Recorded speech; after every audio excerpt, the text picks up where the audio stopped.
It's great to be here. I'm based in lovely but often rainy Portland, Oregon. And so it's always fun to come down here to Houston to be with you here today.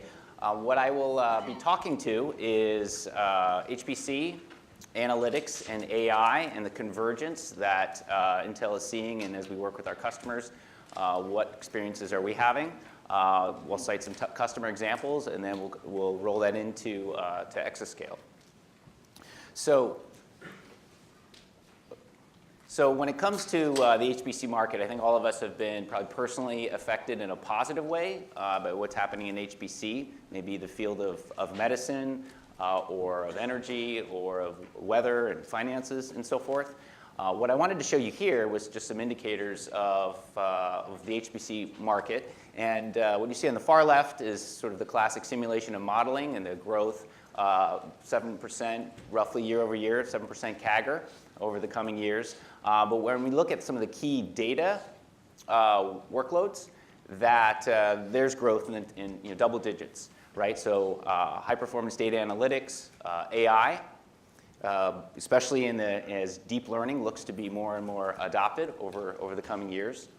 When it comes to the deployment options, and there are many for HPC, the on-prem private cloud continues to dominate the HPC market, but increasingly more HPC users are looking at running HPC workloads, some of them on public cloud. And so it's exciting to see the HPC market evolve and continue to grow. As we think about data as being a key enabler of that, we probably know and sense that we'll see tens of billions of devices and tens of billions or hundreds of billions of sensors joining the internet in the coming years, and all of that contributes to the massive influx of data. Some metrics here that you may consider. In a few years, we'll be in a space where perhaps 1.5 gigabytes of data is generated by an average internet user.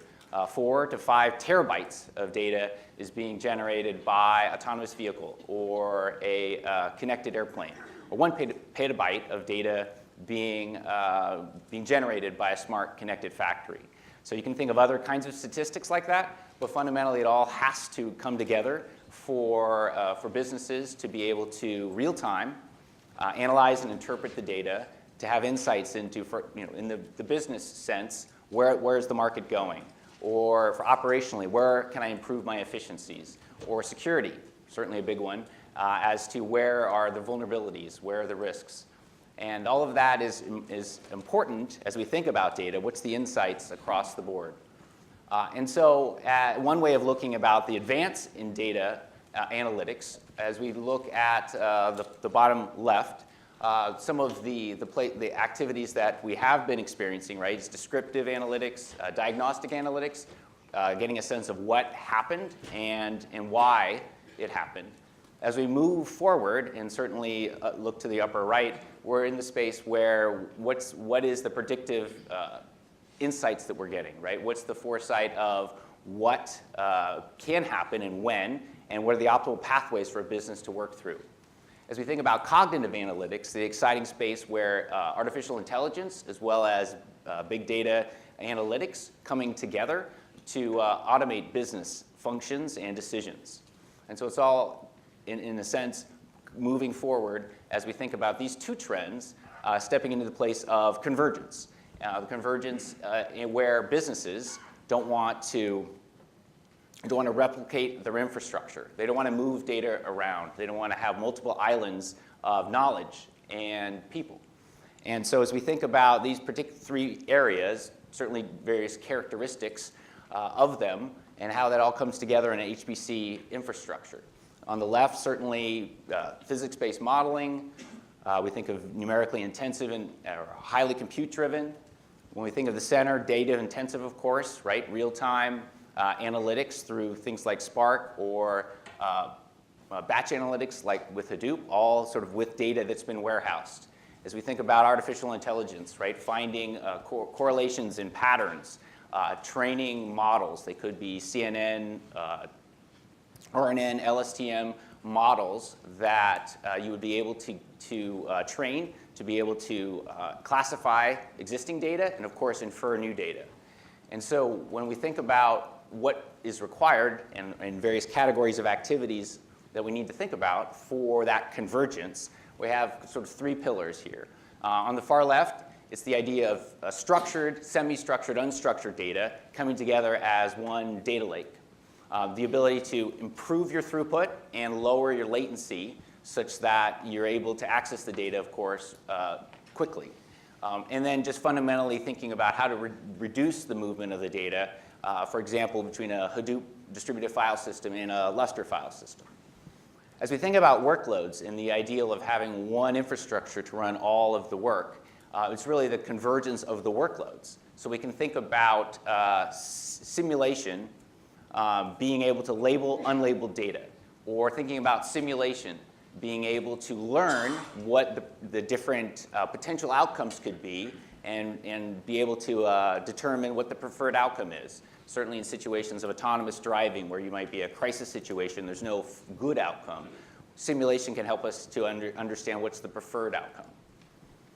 If we think about deep learning, right, with cancer diagnosis or anything that requires human decisions, helping to support that. Or thinking about machine learning, being able to approximate input instead of simulation.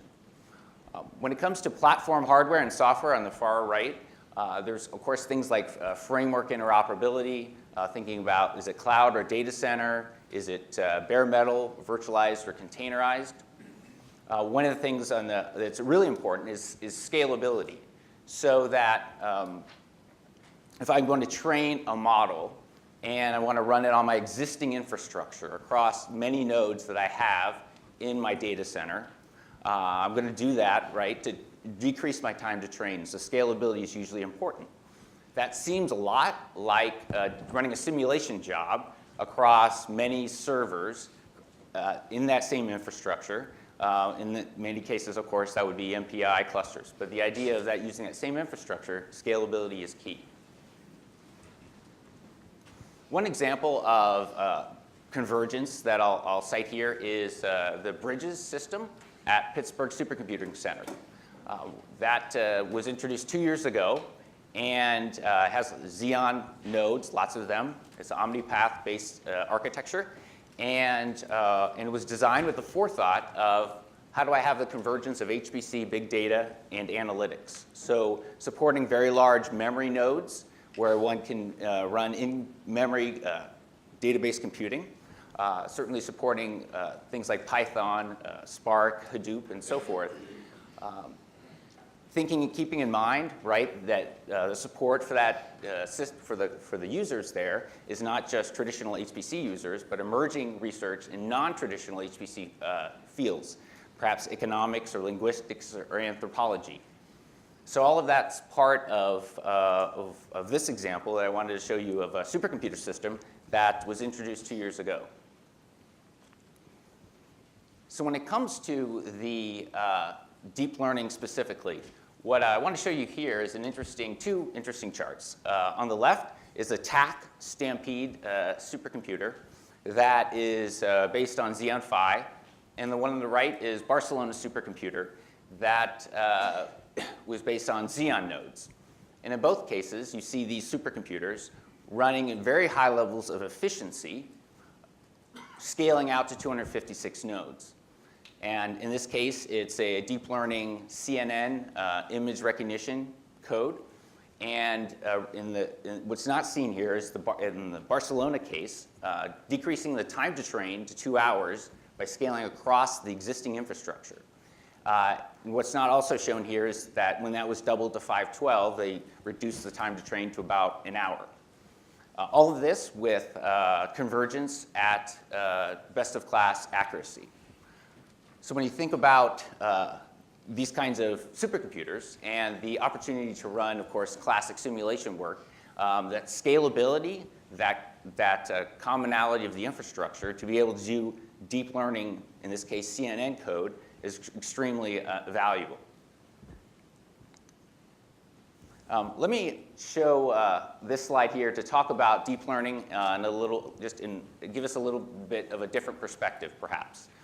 So Intel worked with one of our key customers, key partners, and it sort of, this was around defect detection. And what we observed and assisted with was how this deployed at the customer. So if you look at the top row, what you see here is all of the steps in the innovation or development cycle. So the green and the purple there on the top row represent 30% of the overall innovation cycle. And that's very compute intensive. So that's where you may need dedicated hardware or you may not, and Xeon is certainly sufficient. But either way, that's a small percentage of the overall development cycle.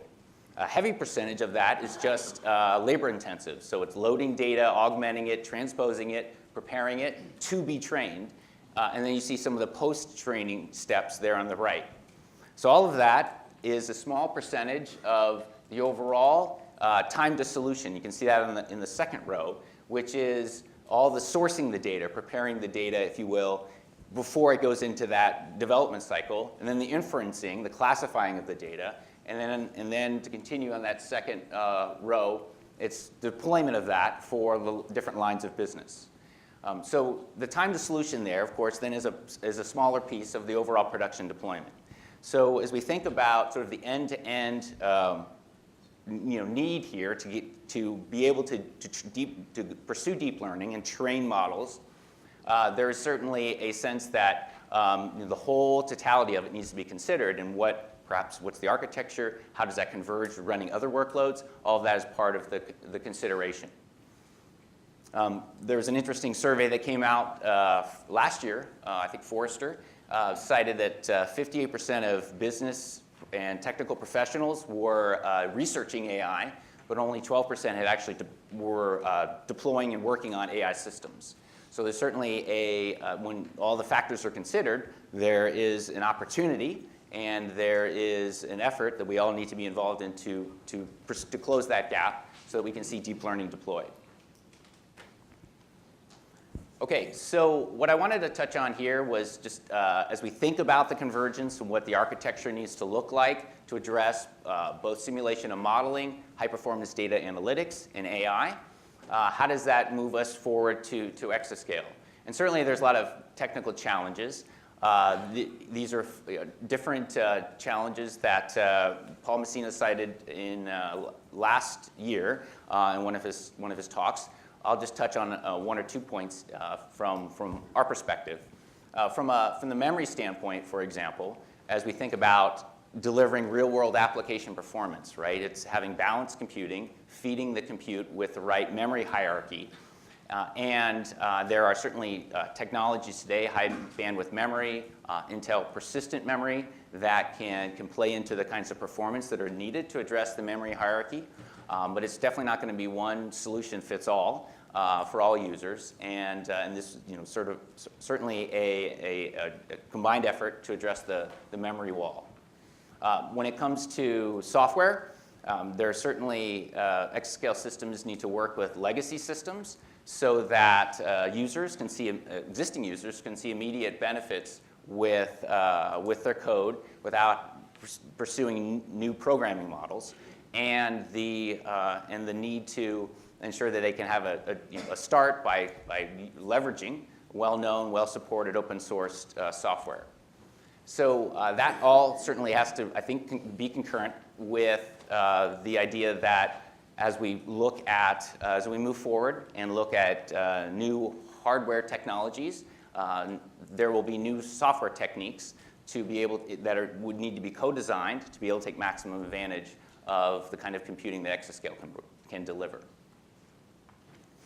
And then the final thing from an energy consumption standpoint, I've read that if we took the current exascale and sort of brought it up to and scaled it, current systems and scaled them to exascale, you'd be in the space where you're talking about 200 megawatts of capability, which is certainly probably equivalent to a moderately sized gas natural power plant, and one that certainly is where we would look not to pursue that, but to get into the 20 to 40 megawatt range and be able to provide exascale computing to the industry to resolve and address the situations and challenges for the industry.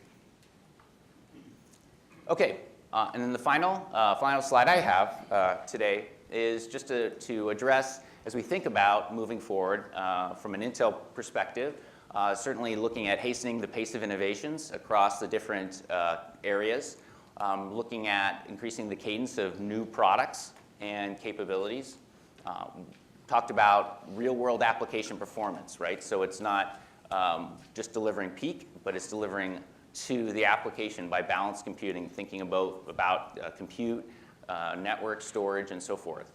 And then as we think about convergence and platforms that are capable of running multiple workloads, all of the requirements that are required there are part of our roadmap goals as we move forward. And certainly on-prem and in cloud and the different considerations there will be a part of as the industry moves forward. Okay, so that's all I have. Thank you for your time.